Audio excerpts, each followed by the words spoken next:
dos parábolas especiales que inician con la expresión el reino de Dios se parece a, o con qué podemos comparar al reino de Dios.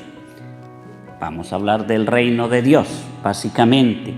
Y como la eternidad no está al alcance de nuestro entendimiento, pues el Señor, en esa manera bonita de catequizar, nos lo colocó como comparaciones.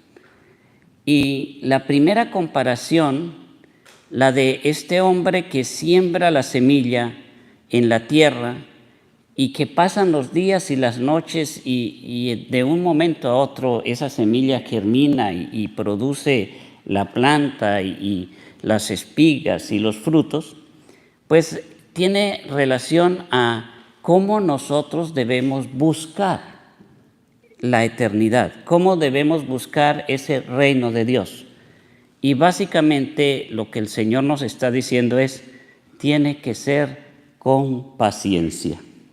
Paciencia.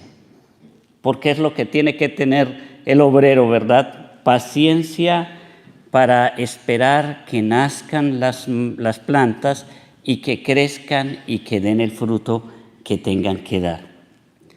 Y es que quizás esa palabra paciencia es algo que nos produce impaciencia.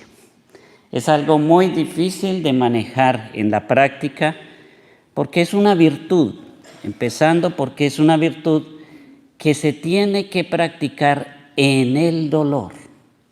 En el dolor. Es decir, cuando aparece una enfermedad, hay que tener paciencia.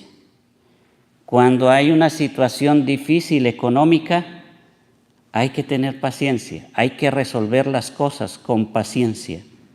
Resolverlas, pero con paciencia. Cuando hay una situación familiar difícil, cuando un hijo se está perdiendo, uno se desespera, hay que tener paciencia, hay que orar con paciencia. Muchas de las veces los conflictos familiares se hacen grandes por la falta de paciencia. Pudimos haberlo arreglado con calma, pero no quiero arreglarlo con calma. Yo quiero arreglarlo a mi manera y ya. Entonces, a veces la relación con Dios es parecida, porque oramos y queremos la respuesta ya. Es como decir, vamos a sembrar la semilla y a los 5 minutos nos asomamos a ver si ya nació. Y a los 10 minutos otra vez vamos. Y a los 15 minutos ya decimos, Dios no me escucha. ¿Qué nos falta? Paciencia. Cuando nosotros le pedimos paciencia a Dios, Él nos da la oportunidad para que la tengamos. Y entonces uno dice, pero si le pedí paciencia, por eso te doy la oportunidad para que tengas paciencia. Eso es lo que me pediste, paciencia. Yo creo que algo que es importante tener para poder tener la paciencia, hay dos palabras que deben estar antepuestas a la paciencia: confianza y esperanza. Nadie puede tener paciencia si perdió la esperanza. Si ya perdió la esperanza, ya no hay nada que hacer, ya no hay paciencia, no hay nada. No hay fe, no hay nada. Por eso al Señor hay que pedirle esa virtud que no es humana. La paciencia la tenemos que desarrollar nosotros, pero la esperanza se la tenemos que pedir a Dios. Porque es una virtud de las que llamamos infusas, que vienen de Dios. Es una virtud que viene directamente de Dios, la esperanza junto con la fe y la caridad. Tres virtudes que llamamos teologales. Hay que pedir la esperanza, porque si yo tengo esperanza de que salgo de este problema, lo llevaré con paciencia. Si yo tengo esperanza de que las cosas estarán mejor, lo llevaré con paciencia. Y aún en la peor de las situaciones, cuando uno sabe que las cosas no van a terminar muy bien, cuando uno sabe que por ejemplo, una enfermedad es terminal, aparece la esperanza en la vida eterna.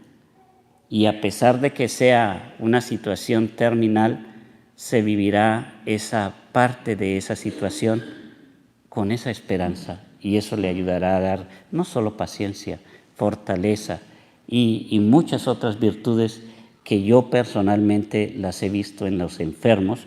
Me da vergüenza a mí no tener la fortaleza, la paciencia que tiene un enfermo cuando está en situación grave, y ellos muy tranquilos esperando la voluntad de Dios. Así es. Por eso hay que sembrar y esperar, orar y esperar. La palabra de Dios también es una semilla que se siembra en nuestra vida, y yo no sé cuándo, pero tiene que dar frutos. Algún día surgirá eso. Quizás un día no pusimos atención y no prestamos atención a lo que la palabra nos estaba diciendo, pero otro día esa palabra fue la que recordamos y la que nos ayudó a ir creciendo en nuestra fe. Y en segundo lugar, ya dijimos, el reino de Dios se consigue con paciencia. En segundo lugar, el reino de Dios se consigue con detalles. Yo sé que todos tenemos grandes proyectos, y yo sé que todos queremos hacer grandes eventos, y las fotografías que nosotros tenemos en nuestros álbumes, en nuestras nubes, son de los grandes eventos. El viaje que realizamos allí, el cumpleaños, el Día del Padre, una cosa allí, allá. Pero la vida no se hace de grandes eventos. La vida se hace de pequeños detalles. Y quizás sí es importante buscar la oportunidad de tener unas buenas vacaciones en familia y disfrutar todos. Pero ¿qué tal si empezamos tratándonos bien cada día, día a día, sacando tiempo de calidad para nuestras familias cada día, cada momento, escuchando cuando tenemos que escuchar, hablando cuando tenemos que hablar, perdonando cuando tenemos que perdonar? Y ahí está el granito de mostaza. Esa es la segunda. El reino de Dios es como un granito de mostaza.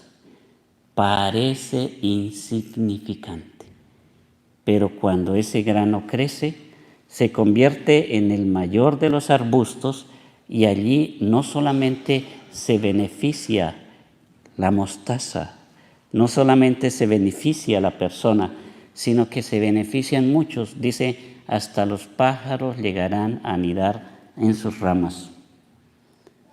El reino de los cielos no se construye egoístamente. Se tiene que construir en la solidaridad y se tiene que construir en la fraternidad. Y como estamos hoy aquí en misa, en la comunidad. Ahí se construye el reino de Dios. El que quiera construir un reino celestial para sí mismo está equivocado, solo, en soledad y sin pensar en los demás. No, hay que, para poder construir el reino de Dios, tenemos que entregar nuestra vida para los demás, como este arbolito presta sus ramas para que ahí aniden los pájaros y otros seres hagan su vida, ¿no? También nosotros tenemos que hacer lo mismo. Entonces, concluyamos solamente diciendo que tenemos muchos elementos en la Sagrada Escritura, cómo vamos consiguiendo el reino de Dios. Pero pedimos a Dios especialmente que no nos desesperemos, especialmente en nuestra vida espiritual. Muchos se han desesperado y la han abandonado. No, tengan paciencia. No se queden mirando el hoyito donde pusieron la semilla. Colóquenla, vivan con los pequeños detalles, hagan una vida bonita con su familia, y luego cuando menos piensen, ustedes serán un árbol grande, serán un árbol firme, fuerte, donde otros también recibirán su sombra. Gloria al Padre, al Hijo y al Espíritu Santo, como era en el principio, ahora y siempre, y por los siglos de los siglos.